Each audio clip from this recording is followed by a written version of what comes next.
I think when we think about anti-oppressive practice, we tend to look at systems, again, and we don't see ideologically internalized, and we never make any effort to dismantle that, right? And we have to understand that, like you said, like racism, CRT, critical race theory, I like it as it posits that like race is the scaffolding that has built America, right? And yet, but we don't understand that like maybe even then the relationship between race and capital, that like racism is actually used to facilitate like capitalistic exploitation, right? Because if we don't see people as people, then it's a lot easier for us to have systems in which they're disenfranchised.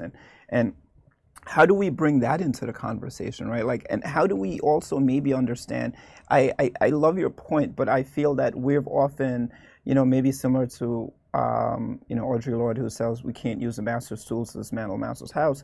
We've often, like pointed to capital as, like a tool of liberation, right? And we hear, this idea of like, building generational wealth, and which kind of then again doesn't acknowledge that capitalism is exploitation, right? Like American wealth, generational wealth was built through exploitation, right? and it continues that, right? So it's not necessarily. And how do we balance that? How do we reckon with that, especially as participants in the capitalistic system? I mean, I think that's such a broad question. I know we've talked about this for a while over the years, and it's led to many other conversations that won't be captured in a few minutes.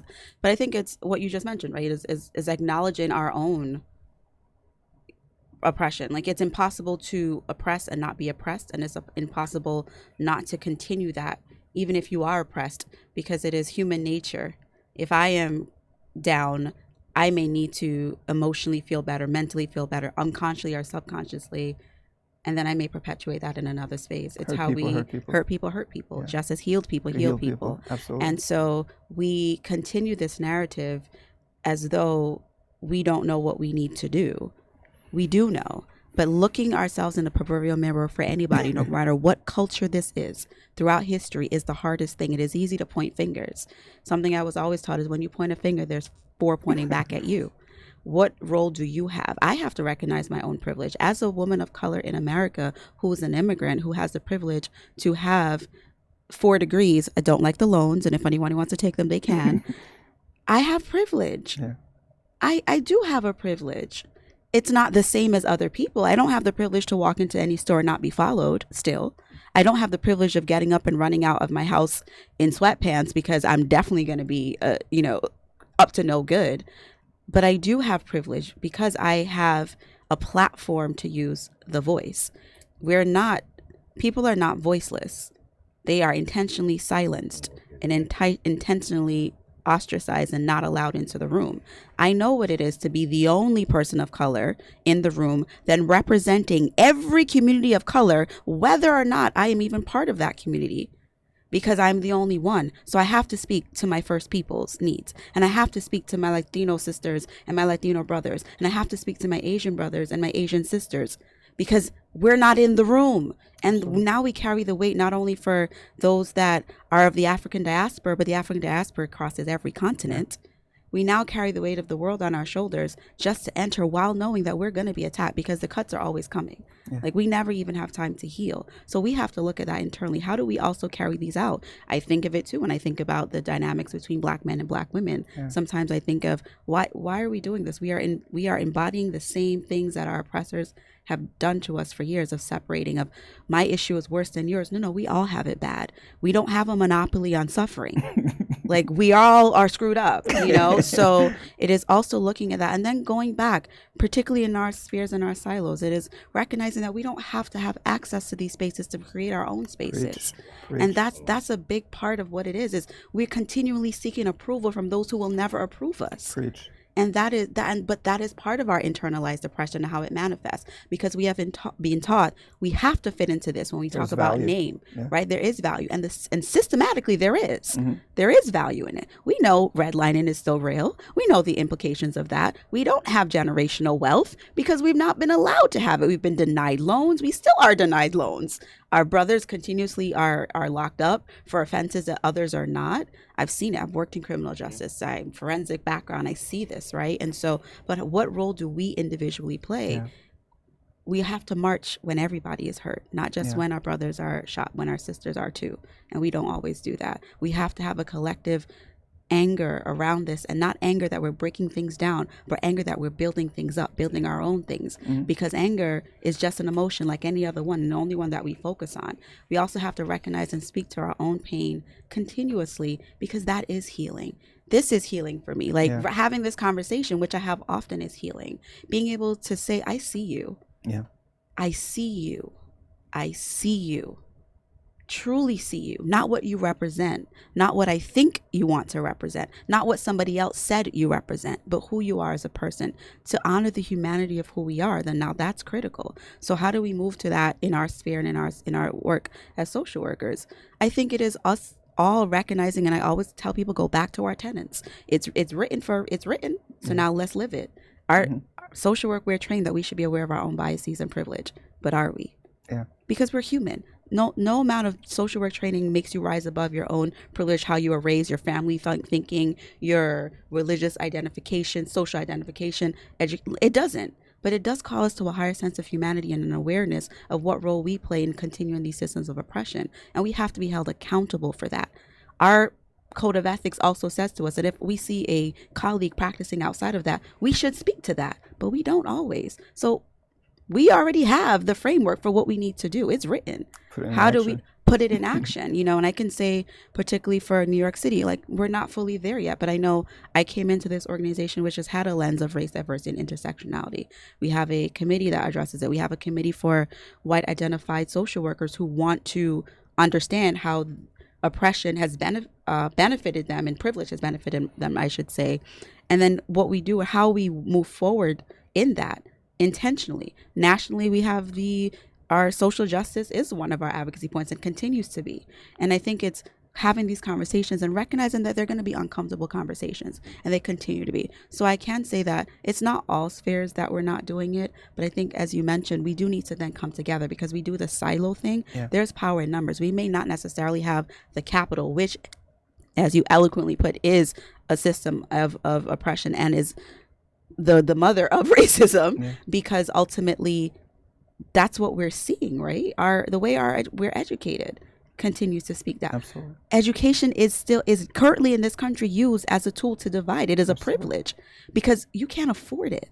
I talk to people who have gone to school like us, who want to help others, who come out burdened with debt, who cannot get into schools like the one that we're sitting in because of the cost.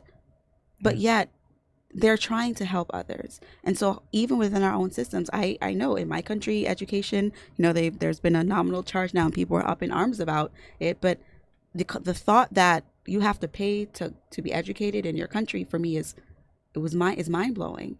The being burdened with these loans, because I know that for every me that exists, there's many other brilliant minds that are not allowed, because we have laws in place that say, oh, you went to jail, you don't get federal aid. Nope. Oh, you're not going to vote. We continue to strip people of their rights systematically. Social workers individually within their communities, we vote. We have the ability to go to our council people, not in the role of a social worker, but in the role of a human, and say, this is not okay. But we have to be willing to give up some of our privileges, which we're not, to be able to make equity. And I think that's where we are. And we are at that crossroads right now within our field of profession. We're talking about it. I think that for me, as you mentioned, my frustration is that these words now become buzzwords, and they're tokenized, much like we are tokenized, because I got a Black friend, and or a Black person running your diversity program, right? Because that is the symbol of diversity, is if a Black person is running it, or any other ethnic or group, a woman, right? But we don't talk about the different intersectionalities, of that. What about persons that have different abilities? Absolutely. And what about persons that are speak different languages, and all of that? We don't talk about that, because we still have to fit into this template that we've never been made to fit in. Our people are ones of celebration. I, often pass people on the street having loud conversations, and I know West Indian dominoes, that's already going to be loud talking, but that can be seen as something that's aggressive. Absolutely. So there's no way to me to truly be culturally competent. I cannot be competent in someone's culture. We each individually have a culture. We can try to be aware by asking questions, but we also have to constantly look at, what lens am I bringing into this? Do I see you as a threat because of what I've been told? Are you threatening as you walk down the street and cross the street just because the bus is coming, you're running from it? No, you haven't committed a crime, you're trying to catch the bus. And we do that too. How do we look at in our systems of help from micro to macro, and I've practiced in those spaces?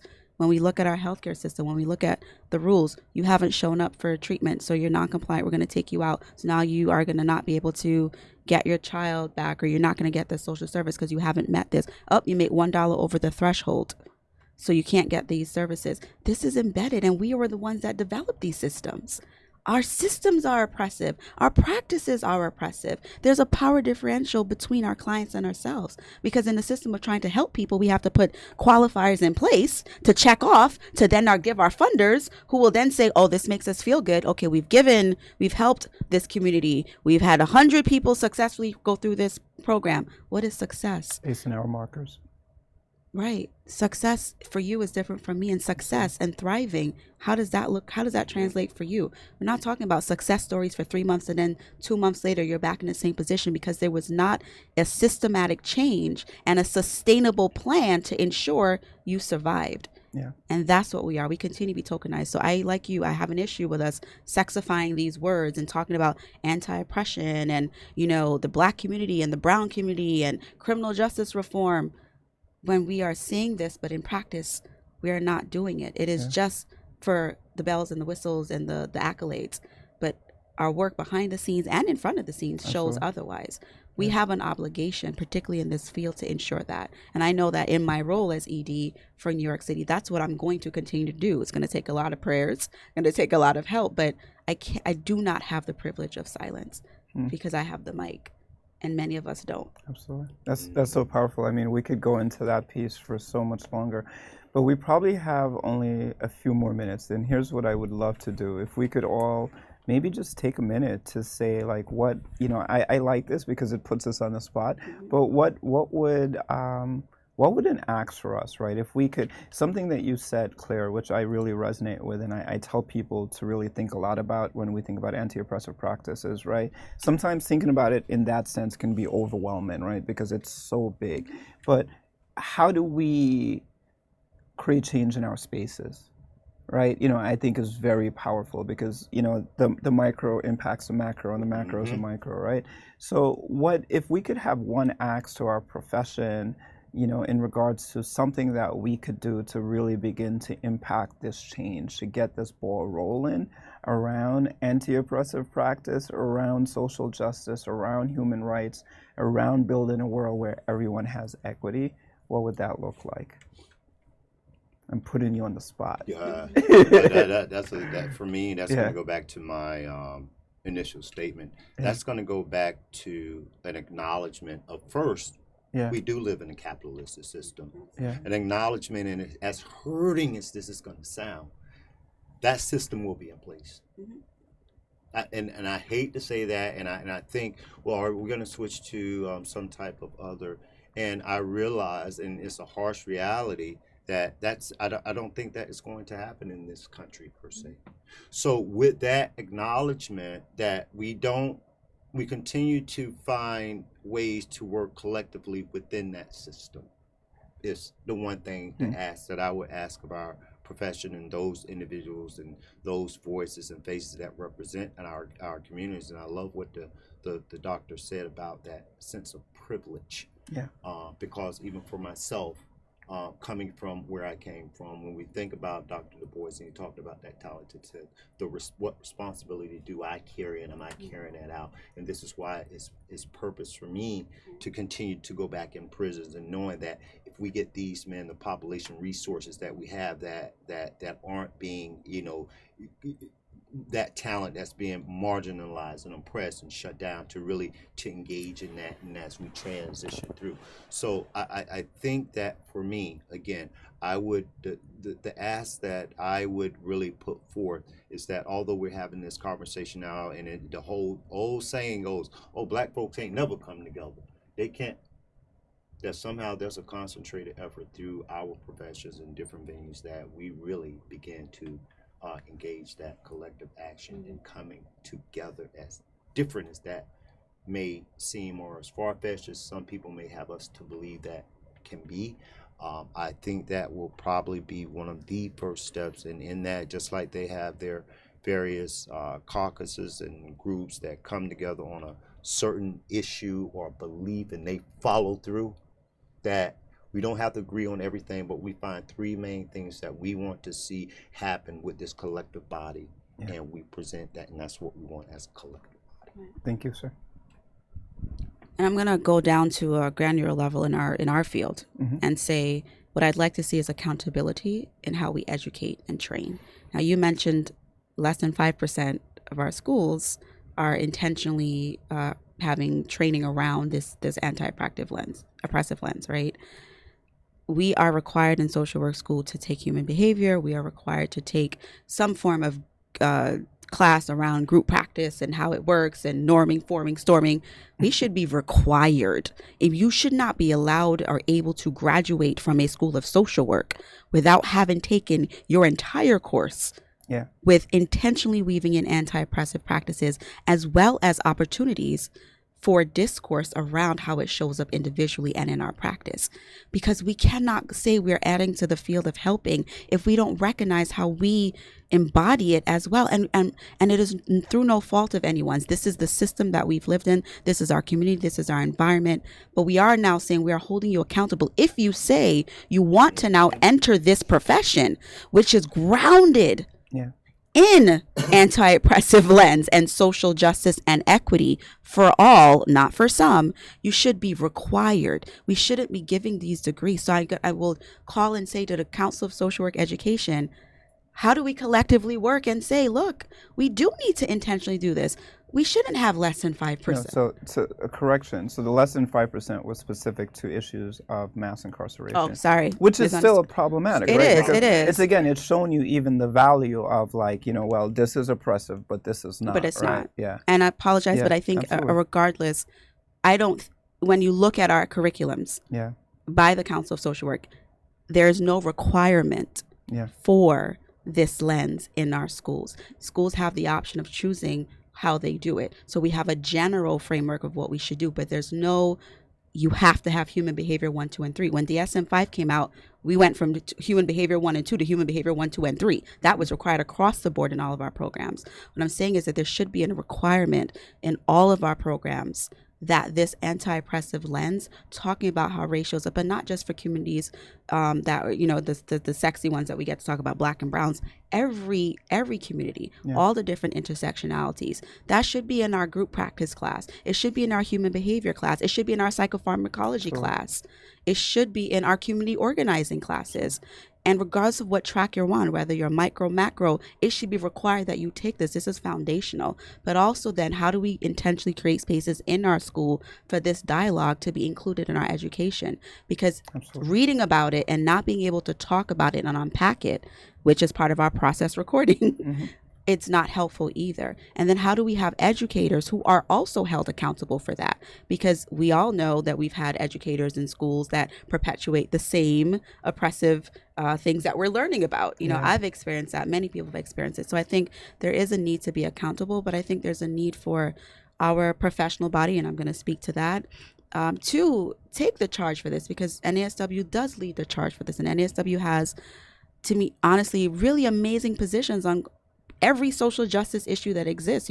Through Social Work Speaks, we're talking about reproductive justice. We're talking about social disparities. We're talking about mass incarceration. But how do we take that and then say, hey, this is truly what as a profession we expect that you embody? And that has to do with how we are trained and how we continue to be supervised as well. So I think that beyond the individual work, we do have a responsibility to borrow from the cultures that do collectivism and embed collectivism into our profession. Because we live in a capitalistic society which has forced us to be individualistic. But we can't do this as individuals, because if I only see my issue or how it impacts somebody that I think looks like me, I don't care and recognize that the Jewish brother and sister are my brothers and sisters. The Asian brother and sister is my brother and sister. And my first people, they're definitely my brothers and sisters. And until we can see ourselves in other people, we're going to continue to have this. Thank you. One shout out. Sure. I promised the men at Otisville Correctional Institution, and I thought about when you said something earlier, accountability and recognition, to say that I see you. Yeah. I want to give you a shout out to each and every one of those men who participated in the Celebrate Your Children. I see you, we hear you, and we will be working diligently to ensure that the transition for the system in which you may be in, and our families and the communities you're returning to, we will be doing our best out here to ensure to make that transition that much more fluid. So I see you boys, and I hope to see you again. Yeah. Peace. Thank you. Thank you. Yeah. One shot. Look at these. You guys are professional.